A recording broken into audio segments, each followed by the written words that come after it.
We have hundreds of retired federal agents that have moved to the valley and themselves are preparing for better days.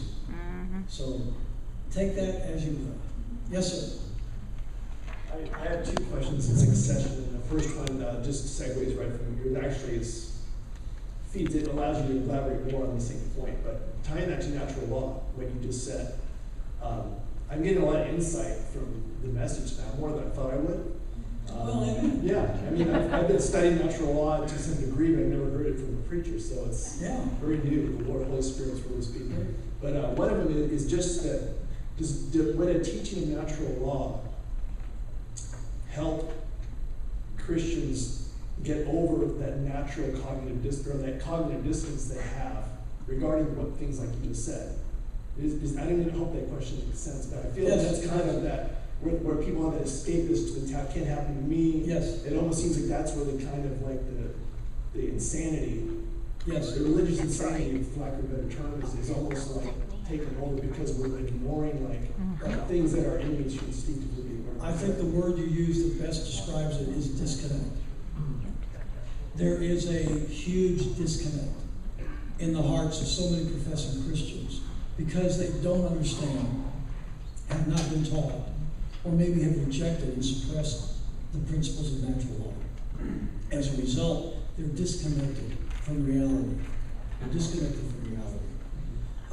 Let me give you a practical example on, I think these two questions are parallel. I lived on the Gulf Coast for 35 years. Hurricane Alley. All right, you all know about Katrina. Well, a year before Katrina hit New Orleans, there was a hurricane called Ivan that came into the Florida Panhandle and southern Alabama. It devastated Pensacola, cut us off from the rest of the world. We didn't have electricity for 2 weeks. I watched a man, whenever ice would be delivered to certain locations periodically during that 2-week period, it would get on people on the radio and say, hey, there's ice at this convenience store on this address, and then within 5 minutes there'd be 100 cars in line to get a bag of ice, limiting it to 1 bag per person. In front of me there was a man who wanted 2 bags. He said, I want 2 bags. He said, the young man distributing the ice said, I'm sorry, I can only give you 1 bag of ice. I mean, not give you, but they bought it. One bag of ice. I saw the man reach into his pocket and he pulled out a $100 bill. A $100 bill. And he said, I will give you $100 for that second bag of ice. And he took it and he got his second bag. He paid $100 for a $1 bag of ice. Things like that can happen that fast. Ask the average person, how much goods do we have in our local supermarket? And they'll tell you that the standard answer is 3 to 4 days. Wrong. You have 3 to 4 hours. Wow. Yeah, because if everybody went to the store, it'd be empty. I'm not exaggerating, folks. I've seen it. You would think that people living on the Gulf Coast for years and years would be accustomed to hurricanes and would have natural provisions ready whenever it came. It was like they had never heard of a hurricane before that moment. And whenever Jim Cantore of the Weather Channel gets up there and goes, it's coming to your city, this donut of destruction. And everybody goes, ah! And they rush to the store and to the gas stations, and I'm telling you, 3 and 4 hours later, there is nothing on the shelves, and there is no gas at the pump. 3 to 4 hours. If you didn't have it before the madness and the panic began, you weren't getting it. Now, I've seen that in a very limited basis in a location. And maybe you've seen some of that with tornadoes. Here in the Texas area and Oklahoma and all of that. Yep. Same principle. Imagine what would happen if something much worse than that were to occur. Man-made or natural. What difference does it make? The result is the same. And if you're not prepared, but when you talk to the average Christian about it, he throws up his hands, he raises his eyebrows, and he says, "Oh, Jesus is going to take care of me." So why did Joseph spend 7 years preparing Egypt for the coming famine? Why didn't Joseph say, "Oh, well, God's going to take care of us"? No, he planned, he prepared. That instinct that God has given us is missing. And I concur with you that the absence of natural law is the reason why the instinct isn't there. Second question. Okay, one more question. Liberty Church. Project? Yeah, project. When I heard that this is the first of many, I got really excited when I announced that. And I would hope you could speak on the vision of it kind of expanding, and just by nature of what I saw in the spirit of my heart was that planting church is saying, and callings being birthed. And I saw it in my heart, and I just want to say that as an encouragement, but I also really want to hear what your vision of the Lord is showing you, what it can become. Thank you. I don't know what it can become. And I'm not a spring chicken anymore.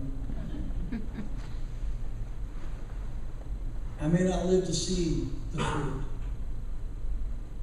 Many of our founders and those pastors of colonial America never lived to see the fruit of their sacrifice. And I may not live to see it. I pray my children will, and my grandchildren will. Here's the thing. All of my children are grown. We have 3 children and 9 grandchildren. And if you say I look that old, I'm going to punch you. But we have 9 grandchildren. Our kids are all grown. I'm at the age of life when I realized I only have a limited amount of days and nights available to me. When I have the health and the strength to do whatever it is I'm going to do, I have a limited number of days. And I got to tell you, I'm not interested in spending the rest of my life fishing and playing golf and going on cruises.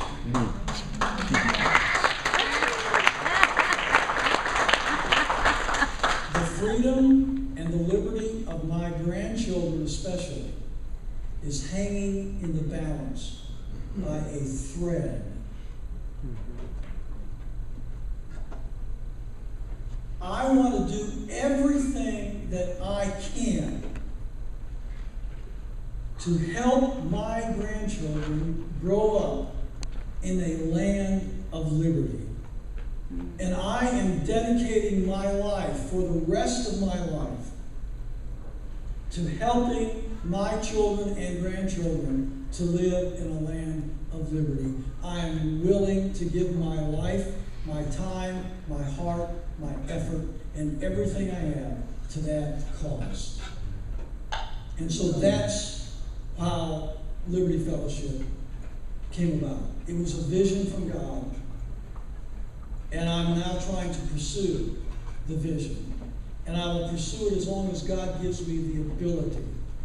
And when the ability is no longer there, and the brook runs dry, and the need isn't met, or I don't have the health to do it, or whatever else, at least in my heart, I will have the satisfaction of knowing that I did everything I could in the time that I had.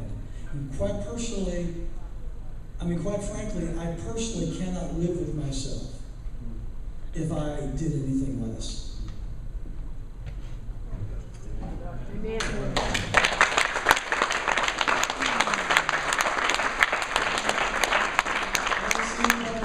at the microphone, so I think we're done. Do you want to come and close it, Pastor? Yes. All right. Again, I want to thank you very much for your hospitality and your friendship and your kindness. I feel a real kindred spirit here with you. And again, I am honored that God chose this pastor and this church to be the first place where the Liberty Church Project could be launched. I think it's an honor to launch it from the great state of Texas. I got a lot of kinfolk that were born and raised in Fort Worth. When my mom and dad came down on vacation from Indiana every summer, we would go to Little Rock, Arkansas first, and then we'd come to Fort Worth, Texas second. I came to this area of the state every year while I lived at home growing up. And I became very familiar with the history, the heritage. I love the Alamo, the whole story. Been there several times.